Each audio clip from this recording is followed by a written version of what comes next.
Welcome back to IVF Parent. My name is Stephanie Caballero, and today I'm so excited to sit down with Kiki and Bree from Prevail Surrogacy Consulting, not an agency. These gals are phenomenal. Together, they have birthed five children via surrogacy. So they are amazing gestational carriers. They also have a background in doula. So that is helping women give birth. I know I talk of them as if they're one person. It is Kiki and it is Bree. Kiki Bartlett and Bree Gadet. Hope I'm saying that right. So we're going to get to know their story, what inspired them to build Prevail, which is something different, and how they support both intended parents and gestational carriers through the matching, screening, logistics, and just the everyday steps of the surrogacy journey. So, welcome back, and I hope you enjoy the episode. Thanks as always for being here. All right, so I'm so excited to meet you, Kiki and Bree, Kiki Bartlett and Bree Gadet. Did I do that right? Yes. All right. And you are from Prevail Consulting. So tell everybody about it. I'm super excited. When I met you guys, I was like, I need to have you on my podcast. So we have worked in the industry and we wanted to create Prevail with things that we have seen in the industry, ways that we wanted to correct things in the industry and, just make Prevail unique and stand out. So we have different tiered packages so that it's more affordable for the intended parents, but it's also more customizable for the intended parents based on the support that they want out of their journey. So we created Prevail and, just trying to get our grounding and right. Start this process. Because you do something different. You're not an agency. And the intended parents and the surrogate have met.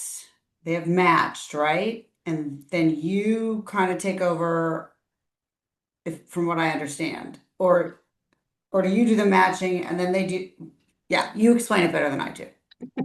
They don't have to be matched to start the process with us. So Okay. whether a surrogate comes to us first or an intended parent, we will help them make sure that they're ready for this and that they're qualified, and then provide them all the resources and the education and their profile. Like, we do all these things to get them the best foot ready to find their match. And then there's lots of different Facebook groups that we can direct them to find their match. And then they come back to us and we'll vet them and carry on just like an agency. We just don't find that match because we don't want to limit them based on our limited pool of potential matches. And that's how I think you guys are so unique and so positioned, because there's over 400 agencies. We've talked about this before. So no one needs another agency, in my opinion. So, right. And then you're right. There are all these Facebook groups because I think the surrogates are overwhelmed on what agency to go to. I'm in a lot of them, not all of them, because I have a day job, so I don't have time. But I see the frustration, especially for first time surrogates. Like, where do I go? What agency? Or this agency dropped me, and one today said, I don't know why. I think it was my BMI. My BMI is 34, but they didn't tell me. And I asked them again when they had a phone call with me, and they still didn't tell me. And so I'm like, the poor girl is now lost. This was her agency. She did all the research for a year, and now she's back at square one. And I think that's really hard for surrogate. And I know it's hard. This is why I started at IVF parent, because I know it's hard for intended parents. Like, where do they go? Right? Yep. Yeah. And we want to be fully transparent and provide all the resources, even if it's not with Prevail. We want them to have their best journey possible. Yep. So they'll connect with you, and tell me about like your package one, two, and three. It briefly, right? Like, what will you do for if I'm like, oh, I don't need that much support. I've got it. I've done like a year, 2 years, 3 years research, or I need like middle support, or I'm sorry, I'm lost. I need full support. Yeah, so we have three different packages that we offer. Our most basic is the Roots, and that one is basically from the time of matching up through confirmation of pregnancy, that confirmation of heartbeat. And now with more clinics requiring an agency or some kind of Hard. guidance to the process, like we're able to provide that when it's needed. And then you guys just get to enjoy the rest of your journey together. And then we have our second package, which is Bud, and Bud is a little bit more in depth. It goes through the birth of the child, so you get more help, with legal. Well, we don't do legal, but guidance in the process Right, but as the pregnancy continues. yeah, yeah, yeah. And then we have the Bloom package, and that goes through the 6 months postpartum, and that one's all encompassing, more like an agency. So there's a little bit more to that one as far as like the support and the guidance that's given, but we understand that not everybody needs full support or full guidance. And so it's not, fair for intended parents to have to pay for a full agency if they're not necessarily needing the full agency. Right. And why 6 months? Because I know there's the fourth trimester. I've been Yes. educated by the Facebook groups because I had my own surrogacy. I never got out of my first trimester, so I had not a clue. But when I read about it, I was like, that makes total sense. Why am I surprised? I mean, you have created a human being in your body, and of course, your body is going to go through all these changes, and some of them you're going to be like, what's going on? I hate this. Yeah. And yeah. Yeah. So during the fourth trimester, so to speak, of the postpartum period, um, not only is there all the hormonal changes and life changes that happen during that time, but there's still a lot of things wrapping up with like escrow and medical bills. And so we just Um, like to make sure that we're still providing support. yeah, And I know a lot of times contracts will state, like updates as far as like 3 months and 6 months updates that the intended parents are supposed to provide. And so we also provide a service of like helping continue a relationship and just seeing, is a surrogate getting updates? Would she like to get updates? Can we help try to initiate that with the intended parents? And so it just kind of helps end that in a well-rounded way instead of just, all right, you've had the baby, we're done. that makes sense because I know I hold money in trust. I know I've been with the surrogates and the intended parents. I don't really have a lot of contact with them, but you're right. After the hormonal thing, but then there's all the medical bills that come in, all that other stuff, escrow. I mean, for us, we usually maintain it obviously for a year because as you know, Yeah. I remember getting a bill from the hospital for my children a year later.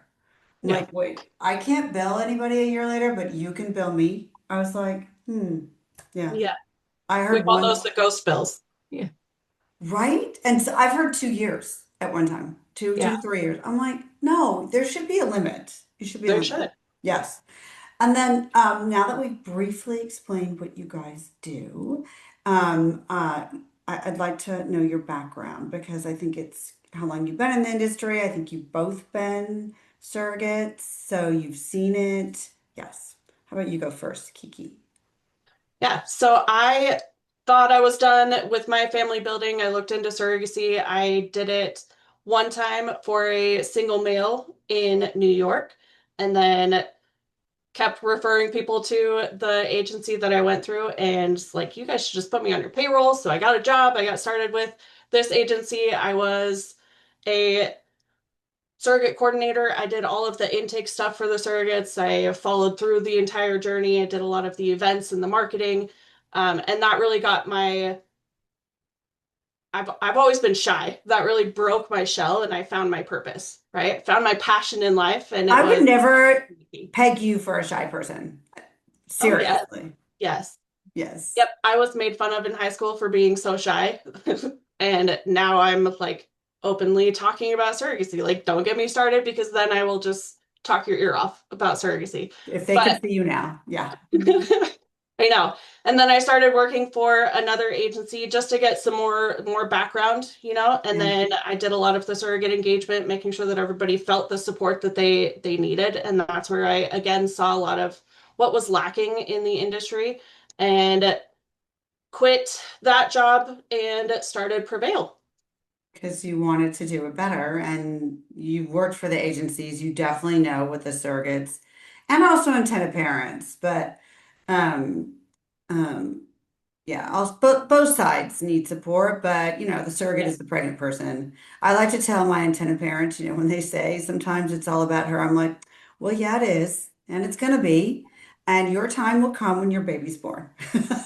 Is essentially what I tell them. Your job is to fund the escrow, be nice to her, support her. It's typically my intended mothers who are slightly jealous. I was not. Mine, it was almost an 8-year journey for me. A baby could have fallen out of the sky, and I would have said, "Great, great, that's my baby." So I was, and my clients have asked me sometimes, "Were you jealous?" or "When you were jealous?" And I said, "I was never jealous of my surrogate." But it really is. I mean, the surrogate, as I like to say, is growing a human. So, you know, just sit down and give her a minute, right? All right, Bree. So tell me your background. So after I had my children, I started my first journey, and that's actually where I met Kiki when she was working for an agency. She helped me with my first journey, and I absolutely fell in love with it. After that, Oh, I did a second journey that was actually independent. I just decided to part ways with the agency due to differences. And after an independent journey, I was like, that was a lot of work, even though I've done this before. And I yes. like there was a lot of difficult things. And so I told myself I would not do another independent journey because of that. And so I went to another agency, which I actually worked for at the time. And my third and final journey was actually the same intended parent that Kiki had for her first journey. And so Wait. did like a sibling journey between the Oh two of my us. gosh. So So you guys have yeah. each had oh, I love that. Yeah. I So love Forever that. connected by the womb. You are. It's like a little pyramid or whatever. yeah. Oh my So it God. was great. It was a lot of support Yeah. from Kiki, even though she wasn't my case manager. She was there for the birth, she was there for the transfer, milestones throughout the pregnancy. So it was a lot of fun to just have that connection and just further our relationship. And so A hundred after percent. that journey, we were like, all right, like let's do this. Let's start our own and just, you know, fix some of the problems that we've seen in the industry and how we Yeah. can continue to help intended parents. I have to say you said something, lots of things were interesting, but the fact that an independent journey, because people think that, and I see that when the surrogates are like, I didn't get picked, my agency said I couldn't move forward with them. And then I love the gals who say, listen, that's just one agency. I know it was your favorite, but there's many clinics, many agencies, Yeah.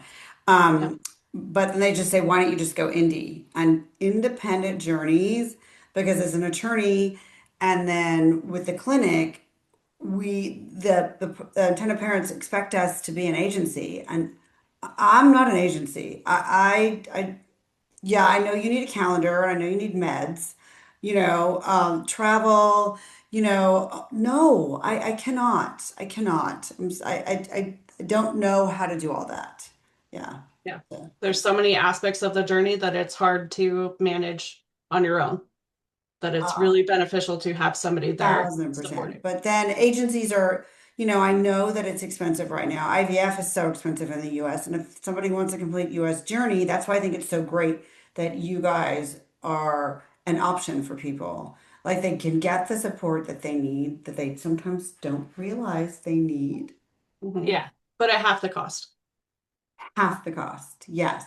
So that is the beautiful part about it. So I love that. And then for me, I can say, can you go see them? Because it's going to be way better for you and way better for me and way better for the clinic.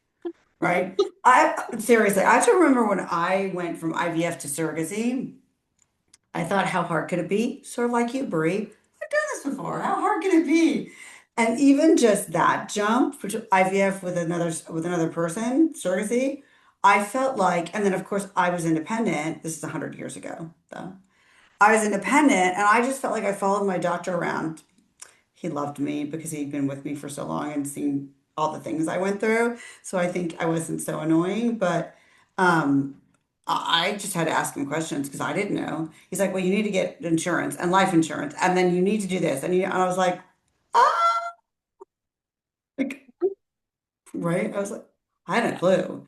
And then I didn't know, and I just assumed that every state had disability. So when she had to go out on leave, I said, well, disability will pay 60% of your salary. Oh no, she was in Oregon. They don't have state disability. I was like, okay, we will be paying your lost wages on our own. Awesome. Yeah, that's Yeah. a huge expense that you're not prepared for. You're not prepared for. But then at least with you guys, either you can give them options. Like there was no insurance rider. Now there's insurance riders you can purchase for childcare and lost wages and housekeeping, which I Yep. do tell my independent couples about when they talk to me about all those things. Because again, there's no agency. See, I'm just going to send them to you. We'll help answer all those You'll questions. help answer all those questions, yes. So you work with, if a surrogate wants to work with you, can you just work directly with the surrogate? It's really intent of parent driven, right? I mean, obviously you're working with both sides, but for sure not independent, independent, IPs driven, like the parents driven. They're your clients, right? Yes, but we support both sides. So a Absolutely. surrogate can start with us just the same as an intended parent.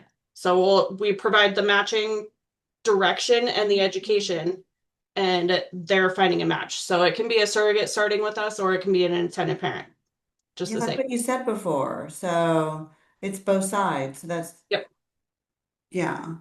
But then the fee is paid by the either the surrogate or the intended parent, right? No, mostly by the intended parent, right? the intended parents, correct. Yeah.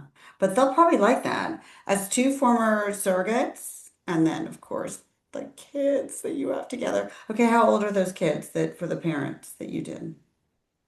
My child is 7. Andy is 7. And the sister Rhea, she is 1. Wow, that's a long time in between. They had a 7-year-old and they or 6-year-old, and they said, "Oh, let's go again." Well, it's a Usually, single dad, so it's a hard endeavor just with one never child. mind. Never mind. Yep. He had to get through all that, all the sleepless night, all the diapers, and then say, do I really want to do that again? Yeah. Yeah. Yes. Good for him. Good for him, right? Yeah, Yep. so I see why you're just like, no, we take surrogates, we take, right? We just don't do the match, right? We'll help support you, but we don't, will you go find yourself on, is there any other place besides Facebook where people find matches? Do you I know? think Facebook is going to be the primary method that we are using right now Yeah. because everybody's on Facebook. And there's so many different matching groups that there's so much potential just in that pool. You are absolutely right. I think matching groups are done by country and then state in the United States, at least as far as I can see. So there has to be over 50 matching Facebook groups, at Easily. least. Yes. So what advice would you give to surrogates if they when they're starting out and they want to be a surrogate? Because like you said, like I said, this poor surrogate who had, done all her research and then, you know, obviously we want them to come to you, but just advice on what to do because there's just so much out there and, unfortunately some of them get stuck with the wrong agency. And it might even be a good agency, it's just the wrong one for them, right? Yeah. Yeah. Yep. You're not going to feel the same connection with one agency over another. So I always encourage research. Do as much research as you can. There's never too much research because you're asking all these different questions. You're going to get a different answer from one agency versus another. So, I mean, it's just important to vet anybody and ask those questions and find all those resources so that you know who is going to be the best fit, whether it's by personality or the support that you're given. I mean, there's so many different factors that go into it, but There are like, the surrogate's age, her background. I know there's discussion now about because in New York, the surrogate can be on financial aid. Yes. And I know that's been like a no-no for years and years and years. But when it was presented to me, they said, listen, if she's stable, right? She's hasn't had, 25, you know, places in 6 months, right? She's permanent home, she's getting financial support, but she's stable. She has a good support system. She passes the psych, background check, all the things. New York law felt it was fine. She could be a surrogate. So how do you guys feel about that? Would you take a surrogate who's receiving financial support, but she's stable, passes the background check, you know, has a good Well, support system? to start off, since we aren't an agency, we don't really take a pool of surrogates. So we do No, make you sure don't, that they but the meet, yeah, matching, like if yeah. they if So they we do make match, sure they meet the ASRM guidelines and that they are, within the certain legalities of their the state that they live in. But where some agencies might have restrictions beyond the ASRM guidelines, like some will only take certain, they might lower their age or their BMI to fit their clientele of intended parents. We don't yeah, do that. Yeah. Um, and I understand that, if you're on the financial aid through this, through the state, then you're not financially stable, so to speak. But in a situation where if she's a single mom and she has a couple kids and she's working a full-time job and she's not receiving child support, I can see how it'd be hard to make ends meet.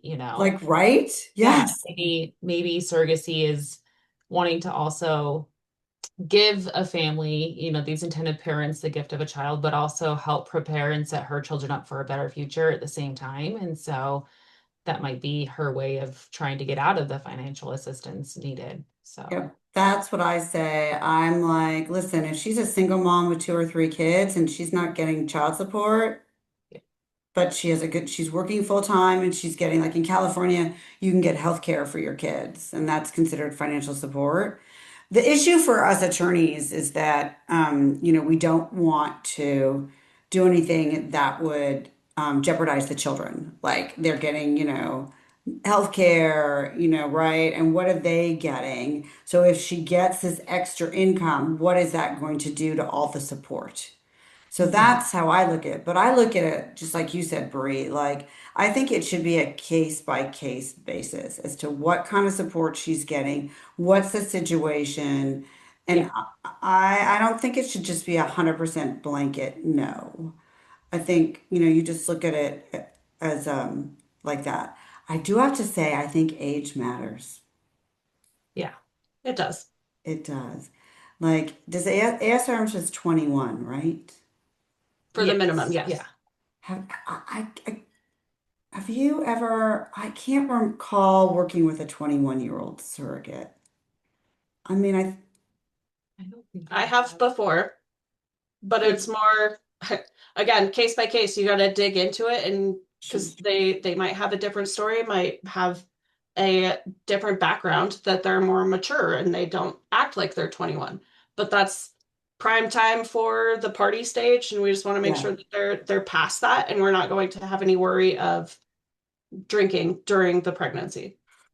So age Oh, is a huge factor.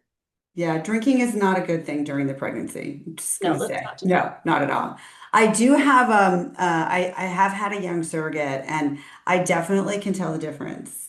You know, yeah, very, very thoughtful, the questions and everything, but I definitely can tell the difference that, she is on the younger side, and I was like, whoa, you are really young. I mean, the pregnancy has gone well, but there's had some issues, not any of her dealing, but she is advocating really well for herself, for sure.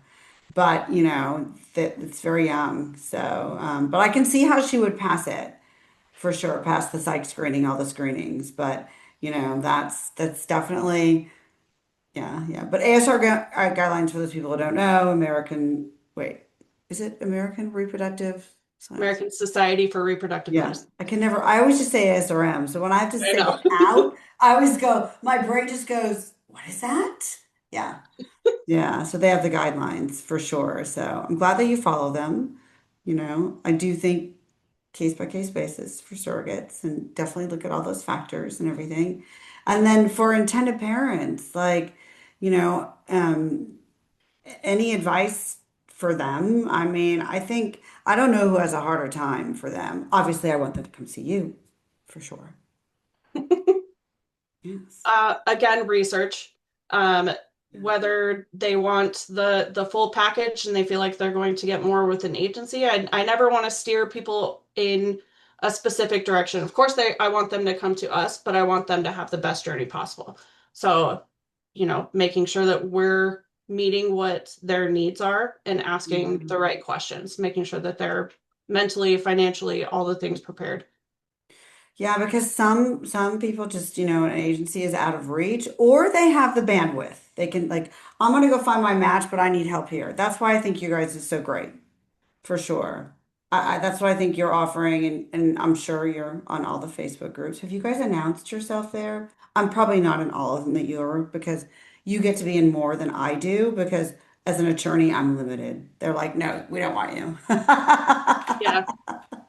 Some of them, it's really there's just so many restrictions on an agency representative itself within those groups that we're kind of more in the background and being really selective on what we're participating in those groups Yeah, because we don't want to be kicked out. We don't want to lose that potential to have this yeah, resource. yeah. I'm So sort of a we lurker have it too. some. I'm a lurker too, and a lot of them, especially if it's for the surrogate ones, because not having been a surrogate, and then I get to learn. So, if they go through a tough time, I just do the little heart or the little care, but I'm not going to offer any advice. Like, no, I'm not for sure. And I do get that because there are a lot of rules for people that don't know and they want to join. Follow the rules because I got to tell you, those admins will kick you out. Like Absolutely. that for Yep. sure. Yeah. But I think for the independent matching ones, obviously that's a perfect place for you guys to be. But of course, following the rules, right? Yeah. Yeah. Yeah. And I think you said something interesting too, which I think more and more people are surprised, is that IVF centers will not work with a surrogacy cycle unless they have somebody helping them. Yeah. Yeah. It's too much work for them.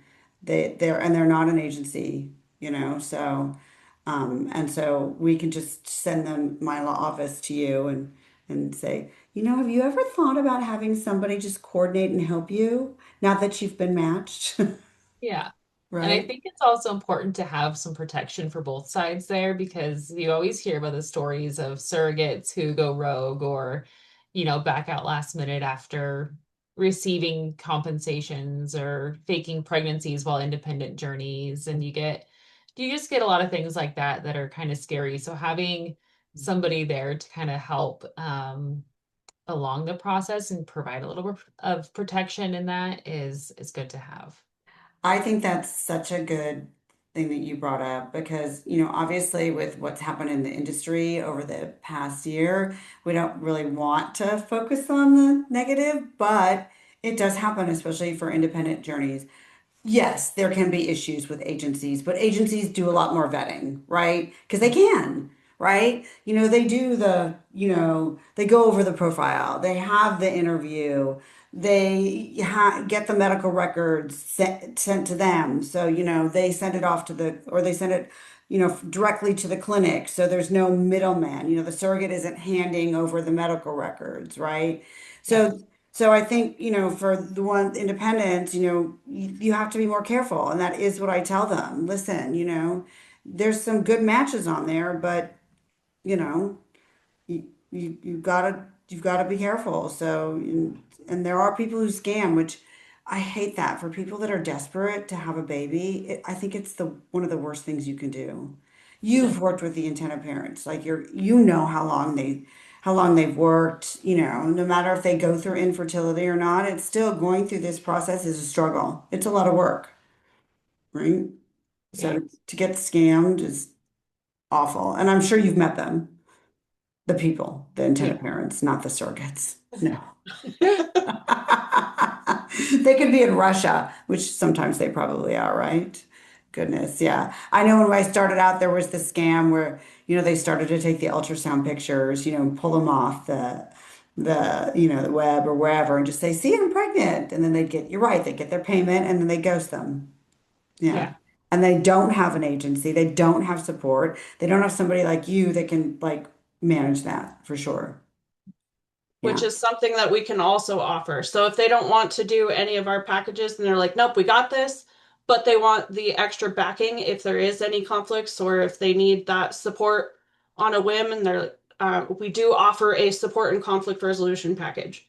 So Oh, that is an option that they can choose if they don't want any of the packages, that they still have that guidance should anything happen. oh, so I'm sorry. I'm like, oh my gosh, I cannot wait for this because some people just insist that they can do it on their own. But if there's an issue, you know who they call. Yeah. So Yeah. I'm going to go, hey, I know somebody who can resolve this for sure. Hmm. I'm working We with a still case. might Go on.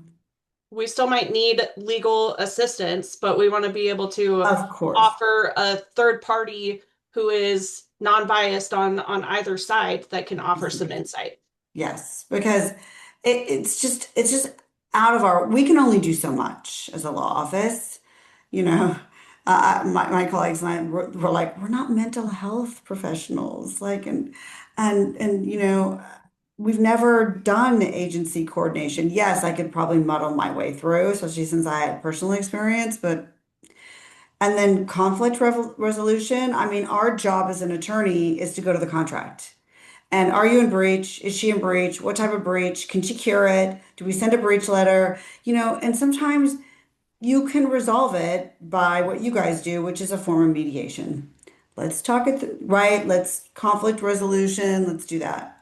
Yes. But Yeah. when a that is chosen with us, it's not a one and done. It's you pay the one time and you get it for the journey. So if they come to us at match or if they come to us, at the end of the first trimester and they're like, we just need a little extra support, we're having some difficulties or some conflicts, then when they sign up and do that with us, then they get it for the remainder of their journey. So Oh, I love that. I love that you keep saying remainder of the journey. But if they pick the package where they just want you in the beginning, that's fine.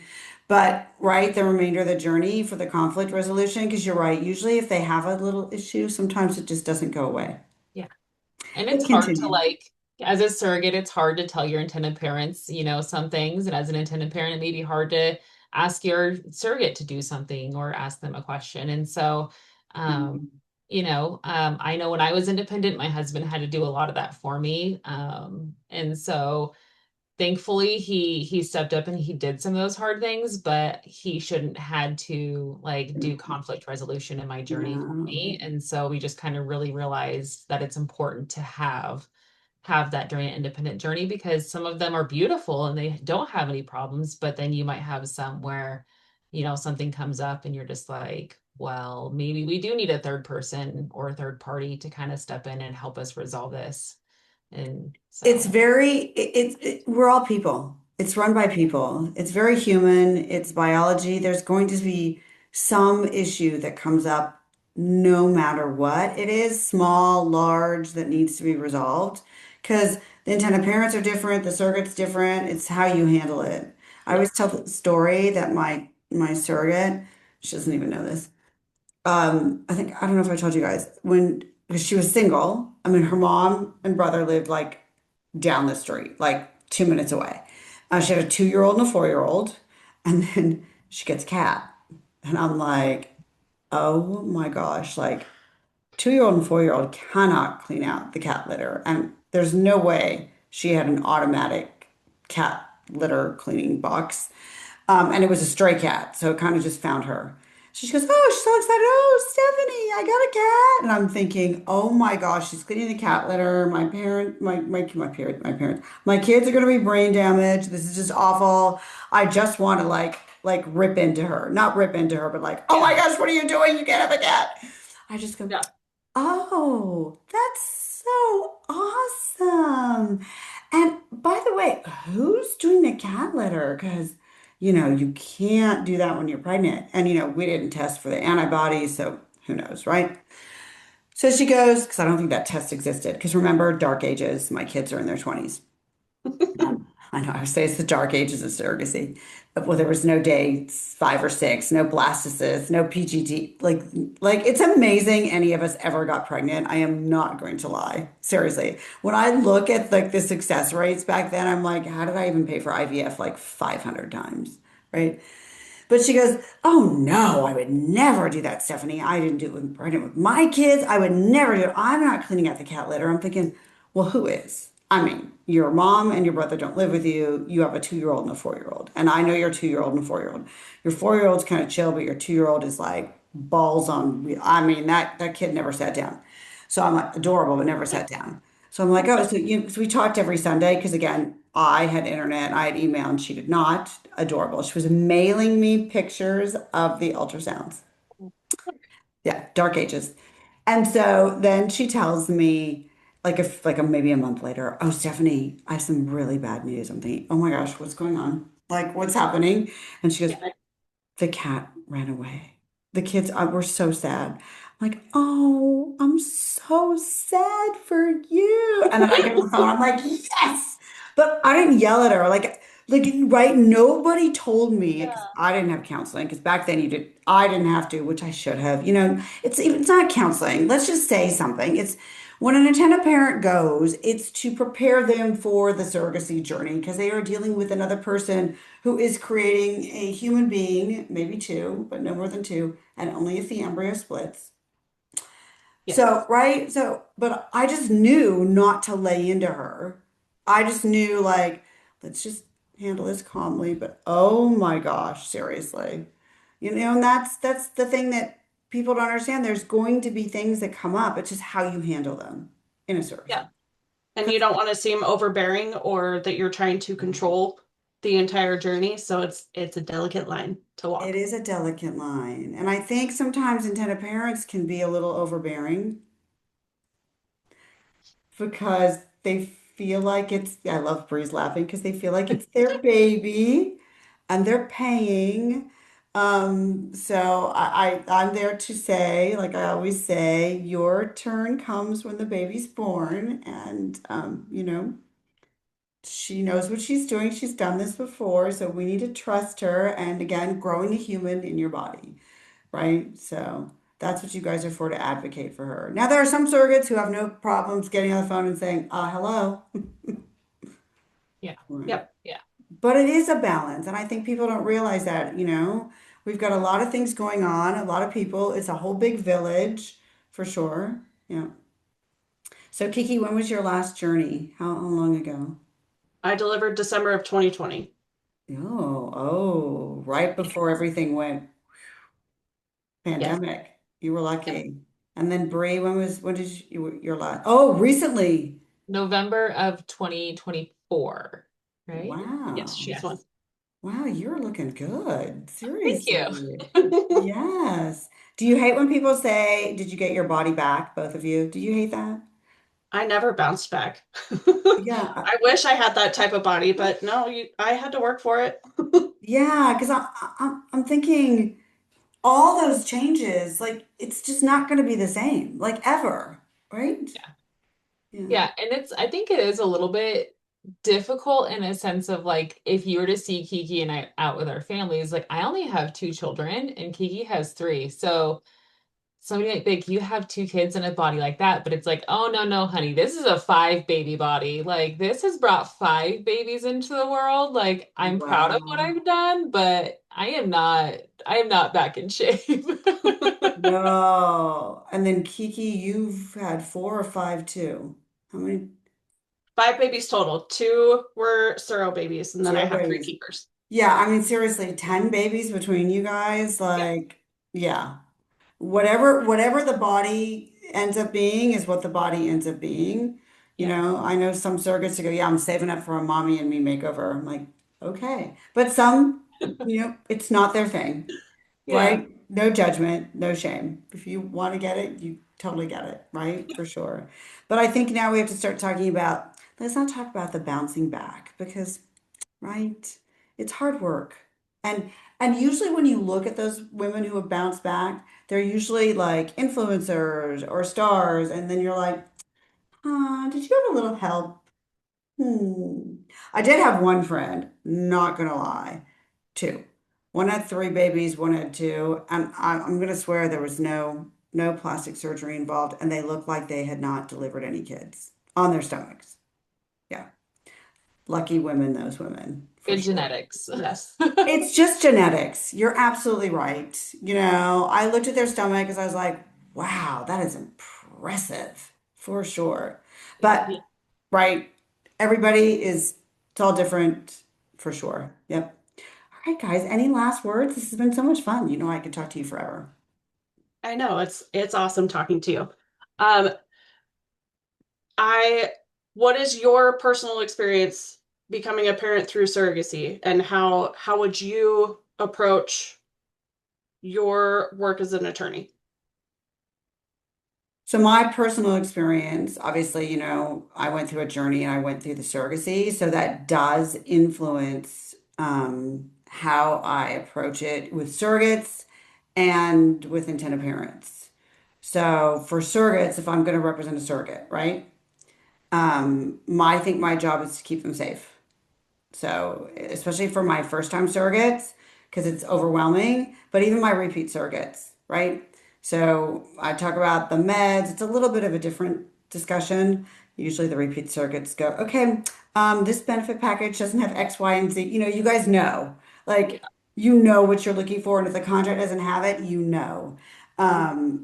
Right? Like, I had one repeat surrogate who is in Oklahoma and she's in the tri-state, so she goes to Texas, and I think agencies in this was a California attorney or California agency, they didn't know that. Like California is just one big huge state and nobody, if you're going, maybe they go to Arizona for their kids' soccer, but other than that, you're pretty much Yeah. staying in the state. And so her kids do sports. So that was such a battle, but I'm there to protect her. So I got her what she needed for that. I definitely talked to them about the meds. A lot of times they ask me because they know I've been through the meds. So that's how I approach it. For my intended parents, they kind of love that I'm not kind of, they do love that I was an intended parent. So they definitely do feel that I have that bond with them.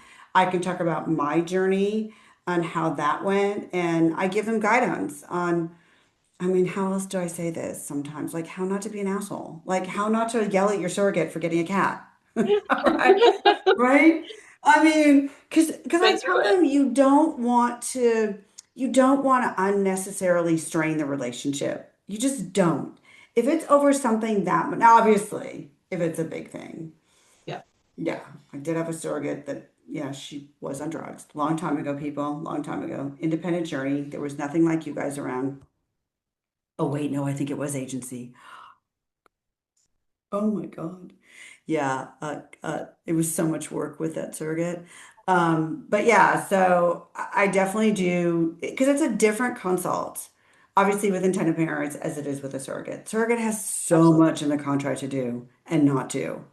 Essentially the intent of parents are treat her well and fund your trust, right?